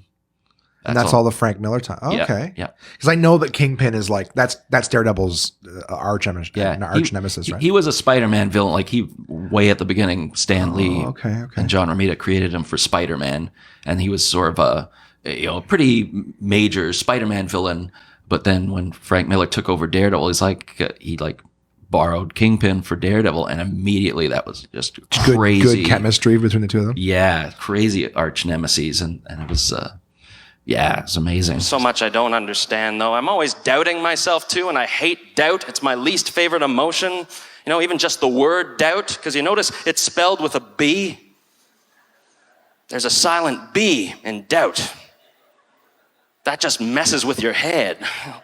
That actually makes you experience the emotion you're trying to spell. I don't know about this B. I'm not sure of anything. It'd be cool if there were more words like that, though, where the spelling indicated the meaning. You know, like if you're spelling random, just throw an X in the middle of it. Oh, yeah. You can spell stutter with like 7 T's in a row. Oh. Yeah. Orgasm, you could spell O-R, O-G, O-A, O-S, O-M, M. Unless you're a guy, then you'd spell it O-Z. This is okay. So I tried to get into comic books. Maybe anyone else who's interested in just sort of seeing where some of these characters come from, whatever. I walked into like the comic book shop and I was like, "Hey, don't know anything about comics. Would love to get into it." I go, "But where do you start?" Yeah, because I'm like, everything feels like it's a reference to something else. And I think one person. This is what the person suggested me. Well, I want to get into comic books and I like Spider-Man. I think he's my favorite. So where do I start? And they're like, "Okay, well, you just start over here." And the person dragged me over. And they're like, "You want to start with this series?" And it was a series where Spider-Man and Dr. Octopus switched bodies. Right. Or something. And I was like, how the fuck are you going to tell me to start with this? Yeah. And here's the thing. I'm looking at the cover. This is my stupid boy brain. I'm looking at the cover and it's like, yeah, Spider-Man and Dr. Octopus switched bodies or whatever. And I was like, well, the first thing I would do is then I'd go sleep with his girlfriend if I'm now in his body. Which he tries to do. Right, yeah. I flipped over the back of the cover and it was Spider-Man aggressively kissing Mary Jane. I'm like, yeah, he's got the idea right there. Yeah. But I remember going like, if I'm trying to get into comic books, how am I going to, the best place to start is when the guy I'm trying to read about isn't the guy I'm trying to read about. Yeah. And that I found that a lot of people's suggestions were just like, you got to start with this series. And I was like, that doesn't make any sense either. So I remember at one point someone finally, this is not the same visit, this is multiple times going like, how, I guess I just have to go back to the beginning then. No one's giving me a straight answer. How do I go back to the very beginning of where this stuff started from? And I started buying these epic collections, Marvel's epic collections. Essentials. No, I had the essentials. Oh, okay. Those were the black and white Yeah, reprints. Those stopped being printed. They stopped printing those apparently like 5 or 6 years ago. Okay. And now what they sell is ones called the Epic Collection. So they're more expensive because they're glossy paged full color reprints. That sucks. And I bought a few of them because this was like, they'd actually start in the beginning of it. Yeah. So they'd go right back to like the first issue, which I also didn't understand could be confusing for someone new to comic books, is that I'm looking at the back and it's like covering issues of Journey into Mystery number 170 something or whatever. Sure. So basically for anyone who's interested is most of these characters didn't start with their own comic book issue 1. They started as a special story in a, because they were series. monster comics, and there was a backup story of this guy or this guy. And, yeah, exactly. So it ended up being like these goofy little stories. And in a very short period of time, you know, I remember like whatever, I pick up these epic collections. They were expensive. And I think I bought maybe 9 or 10 of them. So I had like Spider-Man, Ant-Man, Hulk, everything Avengers, right? I'm like, where did all these characters from the Avengers, Ant-Man and stuff like that? And I started reading them. And then a friend of mine gave me a hard drive that had everything Marvel and DC. Sure. So I could start reading on my iPad. I didn't have to lug around these books. And I just started reading right from the very beginning, the I guess golden age of comics. Yeah. See, that's risky because it's very hokey style. Very hokey. And it's kind of a tough. But I'm seeing where, like, the funny thing is that in watching the movies from the cinematic universe, I'm actually seeing a lot of the nods to the things in it. Like, sure. But I don't know. It's tricky to ask where to start, because it's like, do you want to start at the beginning, or do you want to start where it gets good, or do you want to? Well, that's the thing. And someone said to me that you don't have to focus on reading all of somebody's stuff. Just read stories. Grab a story, and then there's a story in there with this and that happening. As long as you read that whole 5 or 6 issue story, you're going to get everything from that. And I guess that's what. And they reboot things all the time. And there's different universes. So I'm learning that. Because I was reading these, I was just trying to do it full fanboy and just read everything in chronological order since I had them all, and it's a could be a slog, trudge, big time, because it's just like and it's so sexist, like Stan Lee stuff was ridiculous. Yeah. No, Fantastic Four is the, yeah, I mean, the internet gets lots of memes and stuff about, Superman is a dick. There's a whole website devoted to that because of his like 1930s and 40s like racist diatribe. Really? Oh yeah. And sexism and whatever. Oh, they're always like at the end of every issue of Marvel in the 62, 63, it seemed to be like, ugh, dames, who can understand them? Yeah. Apparently even Ant-Man or whatever, Hank Pym would smack Janet around or whatever. That was later? That was later in Avengers, and that still is a controversial. Oh yeah, that's why they didn't use Hank Pym as Ant-Man in this one. Apparently, in the movies, they decided not to go with him. They went with the Scott Lang iteration or whatever of him because they were like, there's just so much negative stuff. I mean, he's still in it. Hank Pym's still in it, but it was one of those. We're not going to use him. We're not going to use the beater as Ant-Man. We'll use the other guy. Yeah. I don't know. I find this stuff fascinating as I'm learning. Right. Yeah. I'm also talking a lot about scotches on my podcast because I'm just getting into Scotch whiskeys, but in a big way. A really fun book about Marvel is called Marvel: The Untold Story, and it's just a lesson. It's got all the backstory and all the scandals and all the evolution right from before the 60s right up until the cinematic universe and stuff. But it's cool. It's by a guy named Sean Howe, and I love it. I blew through it because it was just a lot of stories I hadn't heard before, but it covers all the stuff, the Image stuff, the very cool Jack Kirby stuff, and it's funny like the history of it because we comic book snobs when we look at the movies and stuff, because of course ever since we were teenagers we felt like in the know, like, oh no, comics aren't just for kids, they're sophisticated, and the Alan Moore, Frank Miller stuff is like, no, this is really heavy stuff, because it was like there was crazy, murders and I don't know. It got pretty heavy.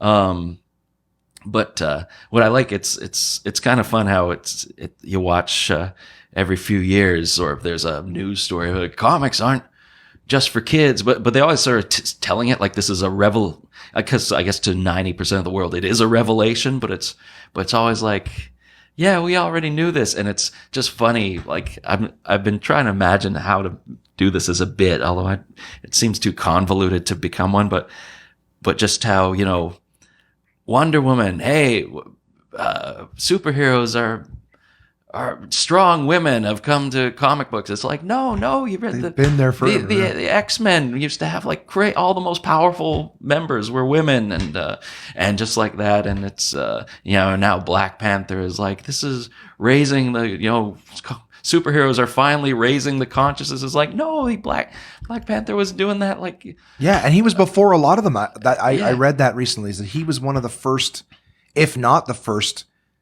And he wasn't like, they didn't come in, it wasn't a black exploitation thing or anything like that. Like, he came in, he was king of Wakanda. He had like the Wakanda was already crazy technologically advanced, and things like that. So, but it was funny because even, I mean, there was still, it was still not perfectly on the money progressive wise. Right. And you did have Luke Cage, who was total black exploitation, and stuff like that. But still, there were, you could tell. At least some of them were trying, and I was in the 70s. A guy named Don McGregor took over Black Panther. There was a series called Jungle Action, and which sounds lovely, I know, but Black Panther was like the title character of that, and that's also in this Marvel book. But it's sort of explaining how in the 70s this guy Don McGregor, and it was all white people writing these things, but he was sort of trying.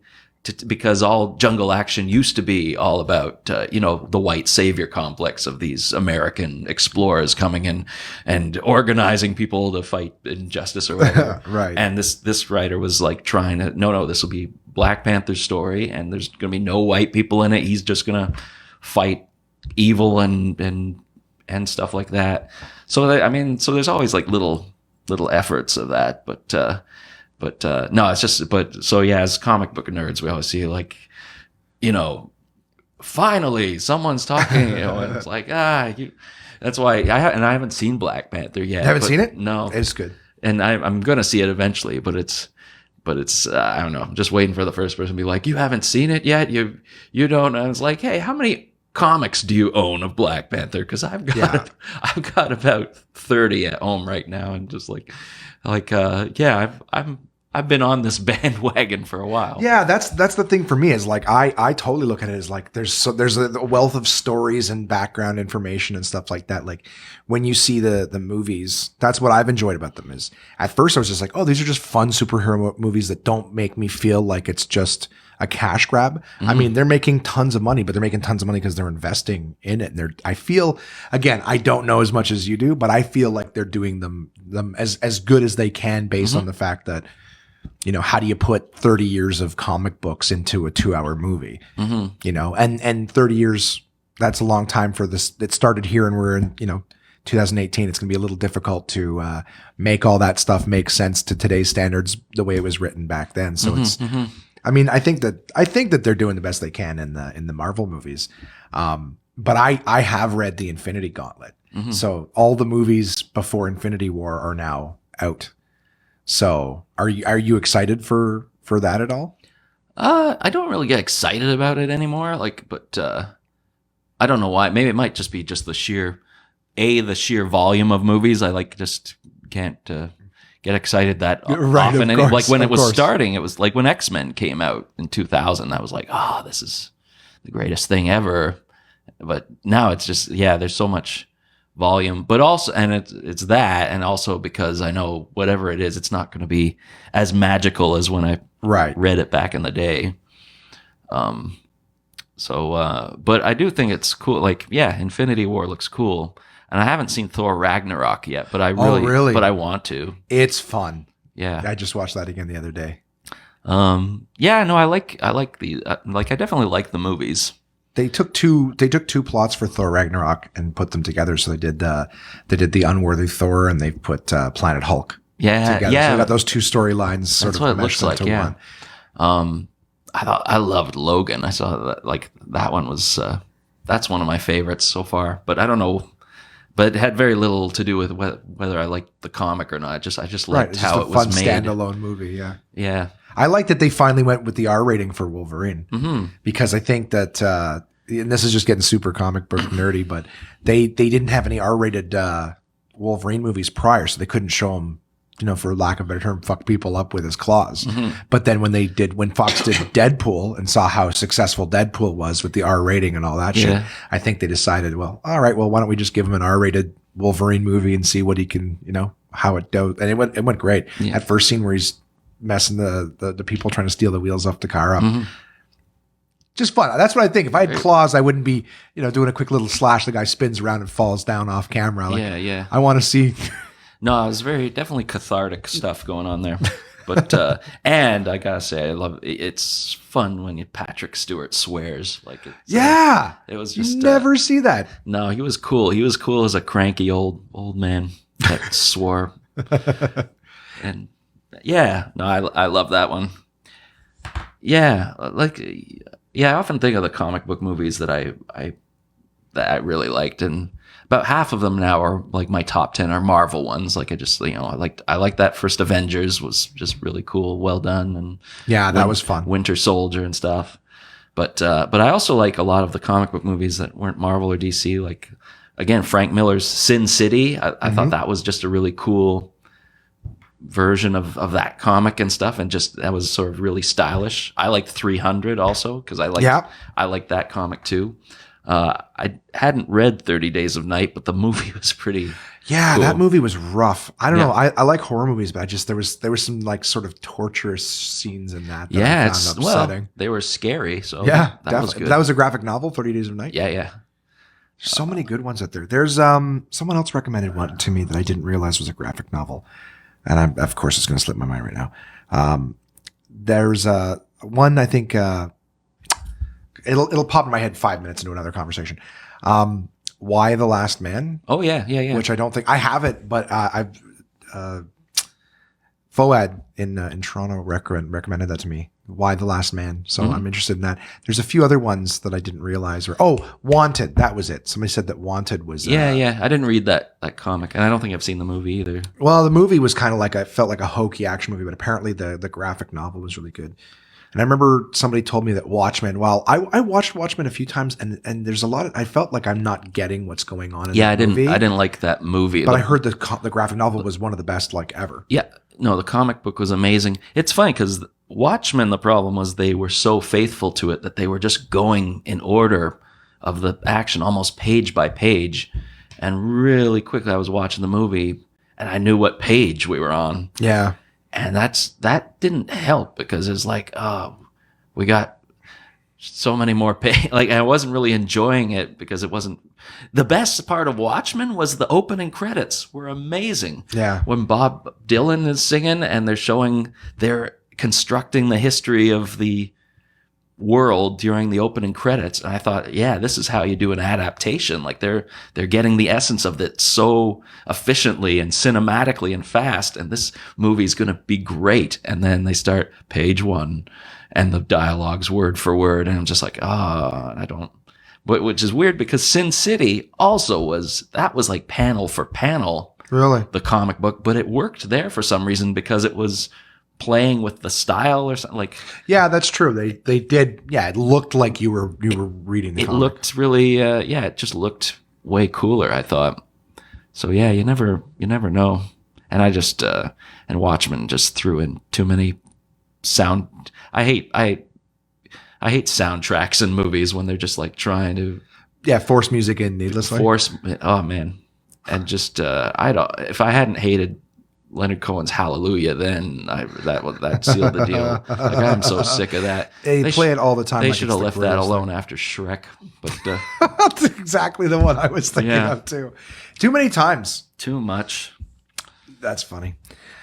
Well, is there anything that do you bring the comics and stuff with you when you're on the road? Do you have like a set or? No. I mean, sometimes I do. I don't buy anymore. I just we got a local library that has so many graphic novels, and you can order them if you want. So I'll get out a couple of volumes from there, and sometimes I don't have any with me this time, but yeah, sometimes I'll take stuff out on the road, whether it's like Walking Dead stuff. It's mostly not a lot of Marvel or DC anymore, just because the comics are trying to adapt to the movies, and it's also unrecognizable to me now that I'm not interested in reading about them anymore, those characters. Yeah. Well, they're also doing and I don't, I may as well get controversial for no reason. I feel like they're trying to make the characters too multicultural. Yeah. I don't know if that, I mean, like, it sounds like, I don't know. I feel like I should be in trouble for saying that, but the idea is that they're changing all the characters. Yeah. Like Iron Man is a young black woman now. Hulk is an Asian guy. Wolverine's a woman. And I think that there's a few other ones too. There's Hulk is a woman now too. There's not She-Hulk, but a woman Hulk. And then I think the Totally Awesome Hulk is an Asian guy. I think they're changing all the characters. I don't know if someone fucking publicly accused them of being racist or something like that or prejudiced, but all the characters are now being changed off of, who they were. And that's fine if you're starting, a new generation of readers or whatever. But yeah, they're, but it's hard for a guy like me to like go back and read about completely different people. And then, you know, it's fine if I feel like starting from ground zero on a new Hulk saga, but I don't want to. I'd rather read something completely new then.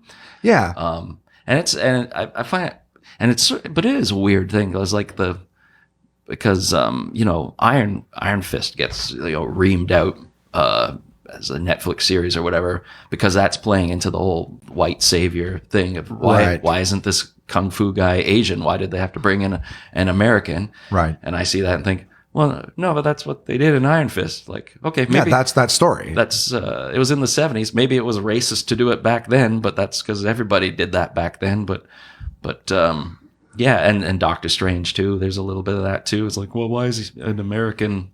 Yeah, and they changed it from like, he wasn't in Tibet or something like that. They changed it the location of where the Ancient One was Yeah. from or whatever. I forget. There was Up apparently to- something behind that, but I don't know what it was. But I yeah. just think I mean, yeah, and I don't know. I don't want to, I don't want to raise a huge fuss about, that's like, because Ancient One's a woman and he's an old man in the comic, but Right. they changed that, and it's like, okay, I mean, you want to diversify it a little bit, but at the same time, don't freak out that you're true to that it was an Source material, American surgeon that crashed, and then he had to go to, Yeah. or that Iron Fist. His whole thing is he was a kung fu billionaire. That was his. well, at the same time too, it's like, yeah, they were American, but it's not like they went to the best martial art dojo in Brooklyn and learned the ancient arts. He did go to the place that was renowned for being the most advanced in that. I don't know. I like I said, I guess in the climate that we're in now, it feels like anytime you question anything, you're going to get in shit like you're not for it. I just think that it seems like they're changing all the characters to meet some kind of quote. I was saying too, like when they take, I'm not trying to put you on the spot with talking about something controversial, of course, rope you into a conversation nobody wants to have nowadays. Yeah. But I was saying, I have been saying lately that when you're watching things like the Oscars and stuff like that, and they're like, okay, it's all women presenters. Mm-hmm. I feel like personally, I would rather have everyone included. Mm-hmm. Like why don't we just do something and have everyone included, as opposed, I don't know, to me it feels like pandering. It's like, oh, let's have all of this now. It doesn't feel real. I think it's probably a really bad example, but it's almost like the Special Olympics is like creating, but I mean creating something only for the purpose of inclusion, as opposed to changing what's already there and making it inclusive for everyone. It feels like you're creating something to be like, here you go, you're this, so now you have to fit into this. I don't know. Yeah. I'd rather it be real. It doesn't feel authentic. It feels forced. Yeah. And that's what I mean about the comics. It doesn't feel authentic, because I'm all for it. Like, fuck yeah. Bring in new stories, bring in new characters, and who gives a shit? But taking what's already there and then forcing the old out and forcing the new in is what it feels like. Mm-hmm. Doesn't feel organic. And that's the same thing, like I said, when I watch the Oscars. It doesn't feel organic. This feels forced. And I'd rather get behind something natural and authentic than something. Yeah. Does that make sense, what I'm saying? I think so. But yeah, it's like you say though, you get in trouble for just questioning anything. Yeah. But yeah, that's most of my views are left leaning, but I do think as the left as an entity sucks pretty bad, because I feel like, to be completely liberal, it's like a 1% line. You look at this big side that's got a right and a left to it, and it's like you're actually truly socialist for like just a thin line, and then you're just arrogant in people's face and telling everybody how to live their lives. Well, it's because but they just fracture. Like, just you talking about the Oscars, and I was watching Bill Maher had a guest on, and they were talking about the Oscars, and just things you hear about, even the people trying to be progressive don't go far enough, and suddenly they become no, you're racist because you didn't go far enough. Yeah. The one you hear is the oh man. Yeah, you saw. Yeah, there's a reflection. Yeah. Jay keeps walking by and giving us the finger for listeners. So why do we get distracted randomly? But and now the pots and pans clanging as Jason making noise in the kitchen for no fucking reason. But here they're saying like Black Panther is apparently it's this big watershed for progressiveness because it's an all black cast and it's empowering that way. But then what they were talking about was that there was a lesbian plot line that they cut from the movie in the final cut, and word of that got out, and now everyone's saying what a homophobic piece of shit the Black Panther movie is. Christ. And that's so anyway, so it's point well, is, you can't win. You do. You can't win. That's the thing at the end of the day. You can't win. It's fun to there's comics who are doing jokes about it, which is I think great that somebody's talking about it, because it is a dialogue that people want to have. Mm-hmm. You know what I mean? But at the end of the day, you can't really do much. Can't really say much or do much, or else, like you said, it doesn't matter. Black Panther, most progressive thing ever, and then the next thing you know, there's a lesbian plot. You didn't do that. Didn't go far enough. So I just say I like having everyone included. I don't like the times and events that feel forced, because then I feel like it's bullshit. right? He said like it's like you're patting a group or people on the head, going, "Here you go. This is for you, and it's your birthday party, and this is all for you. And see, don't we love you?" And I'm like, that doesn't feel real. If you want to be real, then just do it on a day-to-day thing. Just have people come in and let everyone be a part of something. Don't take something away. I don't know. Now I sound horrible. So don't take something away from someone else and give it to someone else just because. But like you said, invent something new. Make new characters. You know, going back to the comic book part, nice safe comic. It's all fictional. Runaways. It's just Runaways was a new concept, and they threw in a lot of diversity, and it's great because you're getting in on the ground floor and you're meeting all these people. And well, did you see the new Spider-Man movie? Yes, that was the example that I used. Tons of different cultures represented in that movie. No aspect of it felt forced.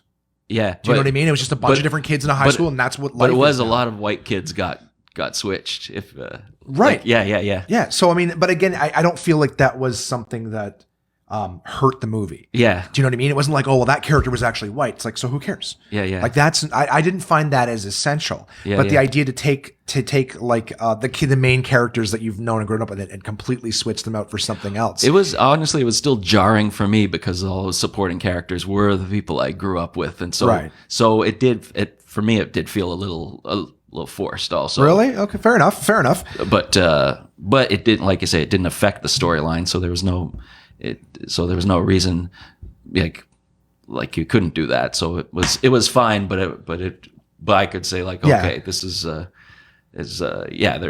they're deliberately they're changing, shuffling things up. They're shuffling things around. I wasn't the only character in that movie that I was familiar with was Mary Jane. So she's the only one that I was familiar with. So his buddy Ned, is Ned in the comic books and stuff? Oh, really? Okay. So see, there you go. So maybe that's the love interest, Gwen Stacy. Oh no, sorry. Gwen's not in sorry, that. no, Liz Allen. Liz Allen's also in the comics? Yeah. Okay. Wait. And Flash Thompson. Flash Thompson I knew. Yeah. So okay, so there you go. There's a lot. I didn't even know Flash was in the movie, but maybe I wasn't paying attention. Well, because you wouldn't recognize him. Well, then they said, there you go. Maybe I got it wrong. Because that's the thing. I maybe that's where it is effective when people don't know. Yeah. Because that's the thing. I didn't know this sort. I knew some of the characters, but I was like, oh, Mary Jane's, the Zendaya girl or whatever. I'm like, okay, so that's something different. Well, there you go. So just me doing what I usually do is not knowing what I'm talking about.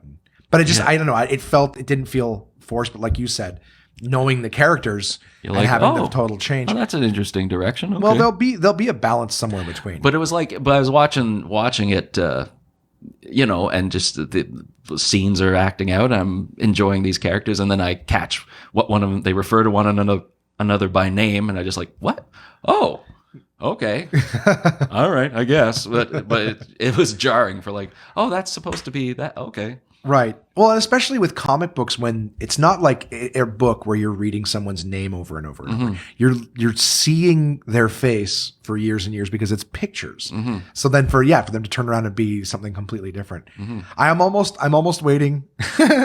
Sounds like a self-interest thing, but I'm almost waiting for them to start putting like obese characters in to make the overweight population feel like they can be included. So now it's like a overweight black lesbian who's playing the Hulk. Yeah. Do you know what I mean? And the skin color has to change because that's not enough representation in the green. Although it is safe. Did you know something just for fun? Did you know that because we're talking about, just first off, it all comes back to you're never going to please everybody. There's always going to be somebody who's upset and things like that in situations like this. But did you know that I think TELUS, the cell phone company in Canada, their commercials, they all have animals and stuff like that in it? Yeah. Oh, I think I know where you're going with this. Yeah. It's like it's all used. They use all animals because you can't get mad at an animal. You know what I mean? It's not necessarily like a race or something like that. Yeah. Whereas like regular commercials where like depending on who you put as the spokesperson talking, it's it upsets people or they'll turn. Yeah. I just think that's interesting and fascinating that even as a marketing standpoint, they're like, you know what? Someone's going to get pissed off at this guy or that guy. Yeah. Let's just put animals in, make it nice and easy. Wow. I could segue into the CD here. Sure, let's do it. Because that CD, Ted Offensive, is kind of pulling all my most controversial jokes in one CD. Not that they're a couple, but they talk a lot about. There's a lot of religion in there. There's a lot of gay rights or lack there's a lot about prejudice in there. And it's and it's and I just want to put them all in one place. But a lot of it is like some of it's pretty shocking, and some of it. But I like doing jokes about that because if you listen to it from beginning to end, you can see there's come out the other side, and there's kind of maybe a point's been made, or it's just a funny way of looking at it. And anyway, that's sort of like addressing what you're saying, and it is very much a you can't please everybody sort of thing. Oh, absolutely. But yeah, because I find that too. I just wish people. It's hard that you can't bring up certain topics without immediately people get their back up. Right.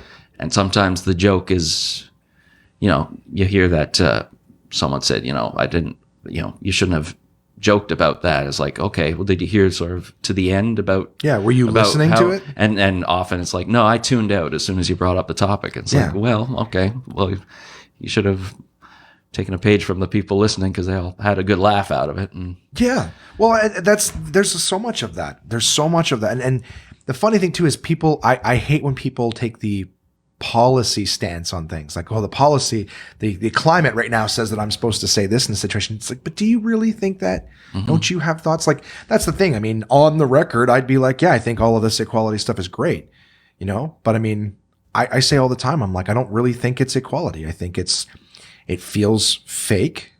You know what I mean? It feels like everyone's afraid, It's a terrible time to talk about any of this stuff. And the whole thing is we all grow as a society and culture when we discuss and when we share new ideas. Mm-hmm. The thing is you say the wrong thing, and you don't even have an opportunity to bounce ideas off someone else and go, hey, I'd like to learn. This is what it feels like to me.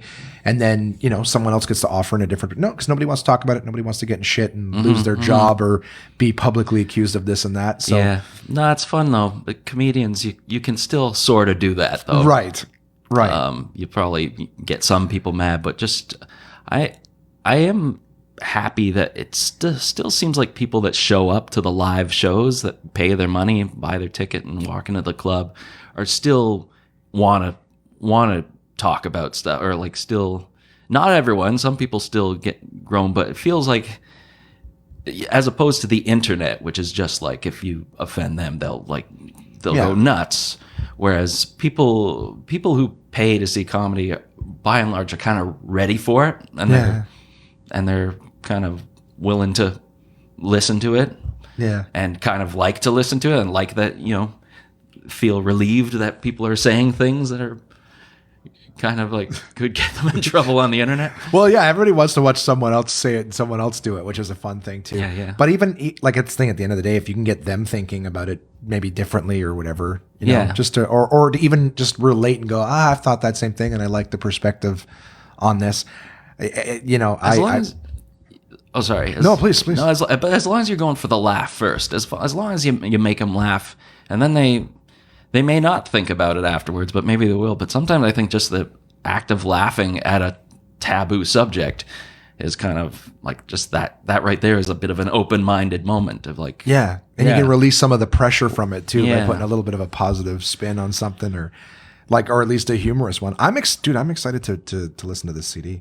It's called Tet Offensive, and I'm just seeing here it was recorded at Absolute Comedy right here in Ottawa. Mm-hmm. That's amazing.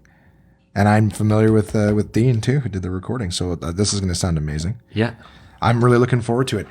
You got two shows tonight, of course, but by the time they hear this your week in Ottawa is long over. Where can people hook up with your stuff? So I want to say, where can they get your CD? Let's start with that. Okay, that's up on CD Baby is the main cdbaby.com. But now I think it's now just the digital distribution just got approved, so you'll be able to find it on Amazon, iTunes, and a bunch of stuff like that. And it's called Tet Offensive, everybody. It's spelled Tete, offensive. So it's like offensive head, like Tet in French is head. But if you know your Vietnam history, that's also a very infamous That'll. Because, you know, who won't laugh at a obscure Vietnam reference? Well, it's that or Cyclops humor. Yeah, apparently. yeah.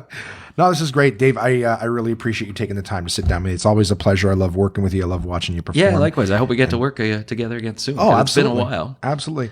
Well, thank you very much for sitting down with me. I'm going to bring you back to the condo now because you have more writing and work to do. Yes. As I'm sure it never ends. But thanks for sitting down with me today, and I look forward to chatting with you again. Yeah, thanks, Josh.